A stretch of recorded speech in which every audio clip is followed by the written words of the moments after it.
जय हिंद। आज हम लोग प्लास्टिक मनी के बारे में समझते हैं, जिसमें एटीएम आता है। अगर आपको क्रेडिट कार्ड और डेबिट कार्ड के अंतर समझना है तो वो वीडियो यूट्यूब पे अपलोड हो चुका है। पिन कमेंट में उसका लिंक दे दिया है। अगर आप नहीं देखे हैं तो वीडियो जाके पिन कमेंट पे चेकआउट कर सकते हैं। आपके पास अगर डेबिट कार्ड हो या क्रेडिट कार्ड हो, बैंक का नाम कार्ड के ऊपर आपने देखा ही होगा। जैसे कि यहाँ पे देख लीजिए, एसबीआई का कार्ड है और ये आईसीआईसीआई बैंक का कार्ड है। साथ ही साथ आपने देखा होगा यहाँ पे वीज़ा लिखा होता है, मास्टर कार्ड लिखा होता है, रुपए कार्ड लिखा होता है। इसका मतलब क्या होता है इस वीडियो में समझेंगे आज। यही तीन आपको ज़्यादा देखने के लिए मिलेंगे कार्ड के ऊपर नाम। जैसे 50% मार्केट कब्जा किए हुए हैं वीज़ा, 30% कब्जा किए हुए हैं मास्टर कार्ड और 20% रुपए कार्ड मार्केट कब्जा किए हुए हैं। हालांकि रुपए कार्ड भी अब धीरे धीरे करके मार्केट में ज़्यादा कब्जा करने लग गया है, लेकिन ये दोनों बहुत ज़्यादा मार्केट कब्जा कर रखा है, वीज़ा वीज़ा और मास्टर कार्ड। आखिर ये क्या होता है, आखिर ये क्या चीज़ है, समझिए। शुरुआत में जब बैंक के द्वारा एटीएम कार्ड को इंट्रोड्यूस किया गया था, तब जैसे आपके पास एसबीआई का एटीएम कार्ड है तो सिर्फ आप एसबीआई के एटीएम मशीन से पैसा निकाल सकते थे। बाकी और किसी भी बैंक के एटीएम मशीन से पैसा नहीं निकाल सकते थे। अब ना ऐसा हो गया है, जो आपके पास आईसीआईसीआई बैंक का कार्ड है तो आप एसबीआई एटीएम मशीन से भी पैसा निकाल सकते हो। शुरुआती टाइम पे जिस जिस बैंक का कार्ड है सिर्फ उसी बैंक का मशीन से पैसा निकाल सकते थे, लेकिन अब पहले ऐसा होता था, लेकिन अब तो किसी भी बैंक का एटीएम है तो किसी भी मशीन से पैसा निकाल सकते। लेकिन जैसे जैसे पॉपुलेशन बढ़ा, लोगों को बैंक के साथ जोड़ा गया और धीरे धीरे करके बैंक में ज़्यादा ट्रैफिक होने लगा। पता चला किसी के पास बहुत ज़्यादा इमरजेंसी है, उसको पैसा निकालना बहुत ज़रूरी है, तो उसके पास एसबीआई का कार्ड है तो वो केनरा बैंक से नहीं निकाल सकते थे। ऐसा पहले सिस्टम था, अभी नहीं है। शुरुआती दौर में जब एटीएम की नई नई खोज थी, ऐसा होता क्यों था। मान के चलिए मेरा आईसीआईसीआई बैंक में खाता है और हम चले गए एसबीआई के एटीएम से पैसा निकालने। एसबीआई के एटीएम में हम अपना जैसे कार्ड डालेंगे तो एसबीआई के एटीएम को क्या पता है कि हम कौन है। मेरा जो खाता है वो आईसीआईसीआई बैंक के पास है, तो मेरा जो पूरा डाटा है तो वो तो आईसीआईसीआई बैंक के पास है। जैसे मेरा नाम, एड्रेस, मोबाइल नंबर, मेरा जो भी डॉक्यूमेंट वगैरह है सब तो मेरा आईसीआईसीआई बैंक के पास है, तो एसबीआई के पास तो है नहीं। तो एसबीआई को कैसे पता चलेगा कि हम कौन हैं। ओटीपी वगैरह, मेरे अकाउंट में कितना बैलेंस है, सब तो सिर्फ आईसीआईसीआई बैंक को पता है, एसबीआई को थोड़ी ना पता है। कार्ड आईसीआईसीआई बैंक ने हमको दिया है, एसबीआई का मशीन कहेगा कौन हो भाई, हम तुमको नहीं पहचानते हैं। इसका एक ही रास्ता था कि जो मेरा आईसीआईसीआई बैंक में जितना भी मेरा डाटा है वो सारा का सारा डाटा एसबीआई को बताएगा, तभी तो मेरा पैसा देगा ना। अलग अलग बैंकों को दे, हम किसी भी बैंक से किसी भी एटीएम से कभी भी जब जरूरत पड़ता है तो किसी भी एटीएम से पैसा निकालना चाहता है तो हर किसी को तो बैंक तो हमारा जो आईसीआईसीआई बैंक है वो तो देगा नहीं। मेरा जानकारी सबको बता दे, तभी तो मेरा पैसा निकल सकता था उस एटीएम मशीन से। उससे एक घाटा होता था कि हर बैंक को लगता था कि हम हमारा कस्टमर को तोड़ रहा है और अपने में जोड़ रहा है, क्योंकि उसको डाटा पता चल जाएगा ना। एसबीआई बैंक को पता चला कि आईसीआईसीआई बैंक में 100 सबसे ज़्यादा अमीर आदमी है, तो वो बैंक से उसको फ़ोन करेगा कि सर हम आपको ज़्यादा सुविधा देंगे, आप हमारे बैंक में जुड़ जाइए, हम हमारे बैंक में या हमारे ब्रांच में अकाउंट खुलवा लीजिए। तो इससे घाटा होता था और ग्राहकों को ज़्यादा डिस्टर्ब भी होगा। आपने देखा ही होगा, आपके कस्टमर कई बार डिस्टर्ब भी करता है, कई बार आपको फ़ोन भी करता है, सर मैं फलना चिलना बोल रही हूँ, आप मेरे अकाउंट में ये करवा लीजिए, वो करवा लीजिए, बैंक में खाता। तो इससे क्या होता है कि जो कस्टमर होता है उसको ज़्यादा परेशानी भी होती है। बैंक अपना डाटा किसी दूसरे बैंक को देना नहीं चाहता है, तो फिर दूसरी बैंक के एटीएम हमको पैसा देगा कैसे। तो इसी में काम आता है कार्ड नेटवर्क का। कार्ड नेटवर्क क्या है समझिए ध्यान से। जैसे मान के चलिए यहाँ पे एसबीआई का बैंक है, पीएनबी है, केनरा बैंक है, एचडीएफसी बैंक है। जितने भी बैंक होते हैं उसमें होते हैं कार्ड इशूअर। बैंक क्या करते हैं, आपको कार्ड इशू करते हैं। कार्ड इशूअर में क्या होते हैं, बैंक होते हैं। जैसे मेरा खाता किस में है, आईसीआईसीआई बैंक में है, मेरा डाटा सिर्फ आईसीआईसीआई बैंक के पास है।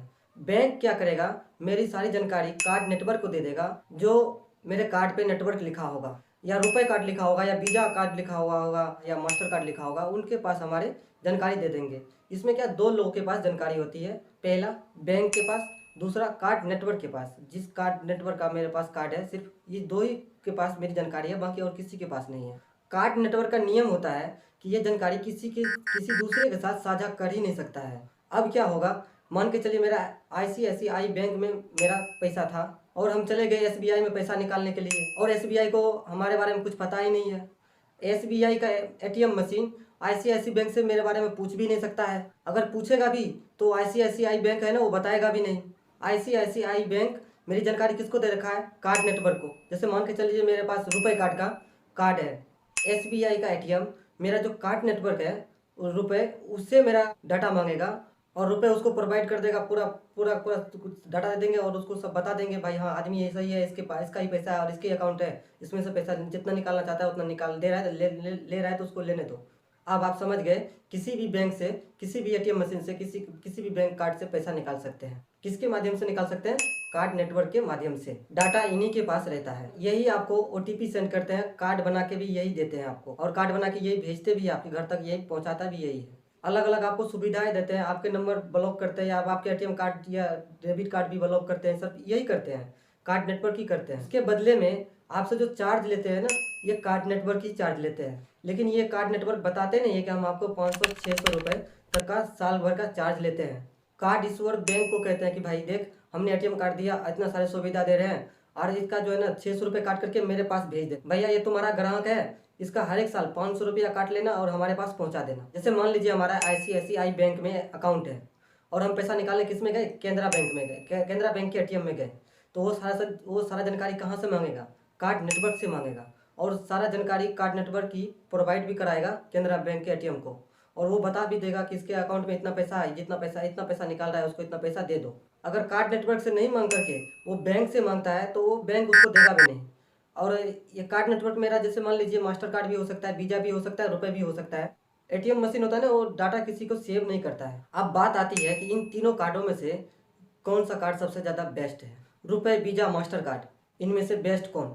वीजा यूएस की कंपनी है, भारत में 50% इन्होंने मार्केट में कब्जा कर रखा है। मास्टर कार्ड भी यूएस की कंपनी की है, इन्होंने भी भारत में 30% मार्केट में कब्जा कर रखा है। रुपए कार्ड को भारत ने बनाया है, अभी भारत में इन्होंने 20% यानी कि 20% भारत में अपना कब्जा कर रखा। वीजा कार्ड का कहना है भैया कि हम आपका पैसा भारत में भी दे सकते हैं, भारत के बाहर विदेश में भी दे सकते हैं, यानी कि नेशनल भी दे सकते हैं और इंटरनेशनल भी पैसा हम आपको इस कार्ड से दे सकते हैं। मास्टर कार्ड का भी यही कहना है, आप भारत में पैसा निकालोगे तो वहाँ पे भी देंगे, विदेश में जाइएगा तो विदेश में भी आप पैसा निकालेंगे तो वहाँ पे भी हम आपको देंगे। रुपए कार्ड सिर्फ शुरुआत में सिर्फ भारत में चल रहा था। रुपए का एक प्लेटिनम कार्ड आता है, वो आपको इंटरनेशनल भी वो भी चलेगा। अब से ये तीनों इंटरनेशनल चलने लगा है, आप भारत में भी देगा, आप विदेश में जाइएगा तो विदेश में भी आपको पैसा दे देगा।